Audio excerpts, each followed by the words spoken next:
So today I wanted to come on here and talk about superheroes. I'm setting up my office, and if you couldn't tell, they're kind of a big deal around here. I love superheroes. I don't know, I love them. I'm just inspired by them. I can't get enough of them. And one of the things that I love most about superheroes is the variety of storytelling. No two stories are the same. And that speaks to me because I tell stories for a living. So if there are two things I want you to take away from my very first video, it's this. I love superheroes and I love telling stories.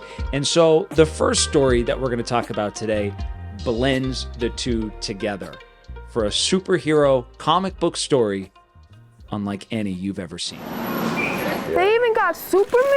Heroes. Since I'm a big Batman fan, I wanted to take a look at what they have. They're all around us. Aquaman? I like the blonde one. That's the Aquaman that you're used to from like all those old cartoons. From the panels of a comic book Yeah, I like the artwork. It's really cool. There's a lot of stuff going on in here. to a curious 11-year-old child Okay, check this out. Check this out. in the eyes of his father. Jake now is 11 years old, Fist bump! and he's this starry-eyed, bright-eyed kid. It reminds me a lot of myself. For his entire life, Led Bradshaw has been drawing. It was always my escape. It is all he's ever known. I remember telling my teacher that all I want to do was either work for Disney, work for Marvel, work for DC. It didn't matter. His passion eventually became his career, Tag, you're it. and his son Jake Just to get an idea of what it would look like. soon became his inspiration. Like, Jake really is like the spitting image of me. All right, we'll try this process first. For his most treasured creation yet. Spying on my daddy. When Jake was just 3 years old, doctors detected the early signs of autism. I didn't know anything about autism. I had no idea what it is. I'm Googling everything that I could find about autism spectrum disorder, and that's when I found art therapy exercises, and I was like, hey, this is something I can do. So he did what he's always done. I started to incorporate art into his everyday routine. Only this time, he was drawing up plans to help teach his son. Art therapy is great for children on the autism spectrum. Instead of using other people's art therapy lessons, let me see if I could create my own. I went to comic books. I figured, what if I took the elements of a comic book, do you know who that is? Broke it down into an art lesson and used that to teach Jake. What he soon realized was the origin story he was helping create for a hero right in front of him. You helped create the comic, right? Well, yeah. Together, this father-son super team sketched out plans for their very own comic book, I mean this. Awesome! Jake Jetpulse. So you were able to turn your son into Jake Jetpulse, the superhero. Right. Jake Jetpulse, because we were thinking as a character on the autism spectrum, and spectrum is like light, the powers are like light-based. So what makes this comic so special? Well, the inspiration for what you read on the page is drawn from real-life experiences. Of course, there is that superhero twist. You see this button here, Jake? I forgot to draw his hands. Okay. They even self-published 6 issues in There Is No Slowing Down. Has he responded well to the comic? The cool part is hearing him when he says that he's his own hero, that makes me feel good. When other kids started to receive him as a hero, the kids in his class started enjoying the books. I think that's what really helped him come out of his shell. To me, I have an inner hero. I showed them who I really was. And that's a superhero. I'm taking on the next challenge. Your hope is showing people that anyone can be a superhero. Exactly. And that's what I want to do is give a hero to everyone. So are you going for it? That's what you're going to get? I'm making sure that he spends his money wisely. Someday they hope to find their work on store shelves. And I just heard what you were doing, and I just wanted to come and introduce myself. Thank you. You're Thank you so Of course. much. For now, they're happy to share Jake Jetpulse's next adventure Yes, dude. It's a pleasure. with anyone interested in listening and learning. Thank you, sir, very much. No problem, young man. Didn't I tell you it was going to be a good day? Yep, have fun. All right. Bye. I get messages from people all the time who tell stories for a living. And one of the questions I get all the time is, gosh, where do you start your stories? What is your entry point? What is your jumping in point? How do I get that ball rolling? Because sometimes, honestly, that's like the hardest part. So let me ask you this. Has this ever happened to you?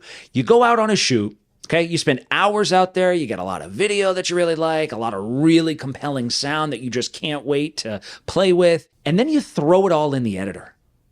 And then you're just staring at all this raw video and you're thinking to yourself, I have no idea how to even tackle this. It can be overwhelming. Like I said, sometimes the hardest part is just figuring out what door to open to walk on through, and then your story will find itself once you figure out which direction you're taking.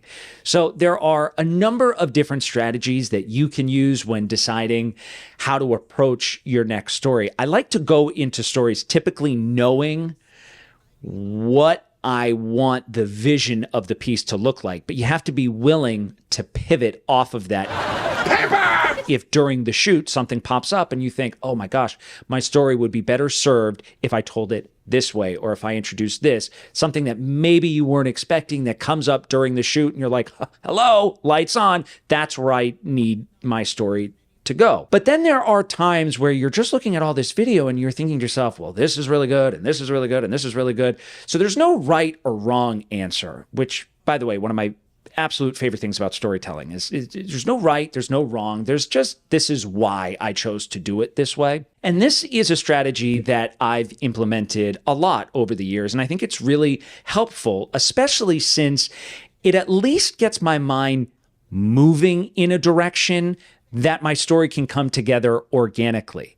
So a lot of us likely think about storytelling in sort of a linear fashion, right? If this is your story on a timeline, you've got your beginning, and then something happens, and then your end. And there's nothing wrong with it, right? We think of time in a linear fashion. Time moves in one direction, I think. But I like to think of it in a different way. Instead of it being on a straight line, I want it to be round. And specifically, follow me here, I want it to be like an onion. You know, like a stinky old onion, round onion. You got to peel back the layers. And just like an onion, sometimes stories are really strong and can make you cry and bring out an emotion. So here's what I like to do. I like to think of a theme or a location, and I'll start with that. And then I will work in a reveal, and I usually try to hit it within the first 20% of my piece. And the reason I want to work in a reveal is because I don't want all the information to be given to the audience up front. I want to take them on a journey of discovery. And with it, you have to sort of change directions on the viewer to keep them engaged. That is so important. I will usually work in another reveal or two, and then I try to bring things full circle to the same theme or the same location where I began. So let's apply that idea to the story we just watched, okay? In this story, I start in a location, a comic book store. Now, I'm not giving all of the information right up front. We don't know who these people are, why they're in this comic book store. So that's setting up a location, but I'm not really giving the context as to why the people at this location are the subjects of our story. Early on, we introduced the idea, well, he's a comic illustrator. He creates comic books. Well, that makes sense. He's in a comic book store. But it's not until a little bit later in the piece where we learn why he writes the stories that he writes. And it's his son. So immediately the story now begins to take shape. We wanted to weave in a couple of reveals. So by the time we ended back at the comic book shop, the same place where we began, it now has the context of all the reveals that we've just gone on. And that's the beautiful thing about storytelling, right? You want to take your viewers on a journey.